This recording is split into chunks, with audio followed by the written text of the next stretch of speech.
Hello दोस्तों and अस्सलाम वालेकुम। मैं हूं सैयद वसीउद्दीन और आप देख रहे हैं तालीमी समंदर। आज हम माहौलियत का हिस्सा दुआम क्लास 4 से सबक नंबर 3 मराठा सरदार भोसले का बहादुर और काबिल ख़ानदान से ज़िमनी टॉपिक कृष्णेश्वर का मंदिर, इसको हम डिस्कस करने वाले, इसके बारे में आपको मालूमात देने वाले हैं। पिछले वीडियो में हमने शिवाजी महाराज से पहले का महाराष्ट्र, इसको हमने डिस्कस किया था, इसकी मालूमात आपको दी थी, जिसकी लिंक आपको डिस्क्रिप्शन बॉक्स में मिल जाएगी।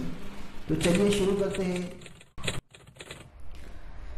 कृष्णेश्वर का मंदिर तकरीबन 400 साल पहले की बात है। एलोरा के गारों के करीब वाक़े कृष्णेश्वर के खूबसूरत मंदिर की इमारत बोसीदा हो गई थी, यानी खराब हो गई थी। इसकी दीवारों में जाबोजा शगाफ पड़ गए थे, यानी दरारें पड़ गई थी। मंदिर का पुजारी भी मंदिर छोड़कर चला गया था और इस मंदिर पर वीरानी सी छा गई थी।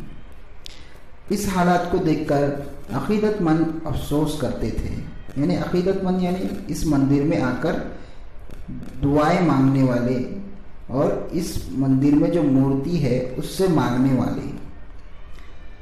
लेकिन इसकी मरम्मत और दुरुस्ती का ख्याल किसी को न था। इस बोसीदा मंदिर में भगवान शिव का एक अकीदतमंद पाबंदी के साथ आया करता था। वो फूल चढ़ाता और मुरादें मांगता था। एक रोज वो अपने साथ मजदूरों को ले आया और मंदिर की पूरी इमारत की मरम्मत करवाई, यानी दुरुस्त कराया। मंदिर के अंदर और बाहर रोशनी का इंतज़ाम भी कर दिया। इस तरह इस मंदिर की पिछली शान व शौकत वापस आ गई। ये किसने किया? ये शिव भक्त कौन था? ये मालोजी राजे भोसले थे। और ये मालोजी राजे शाहजी के वालिद और शिवाजी महाराज के दादाजी थे।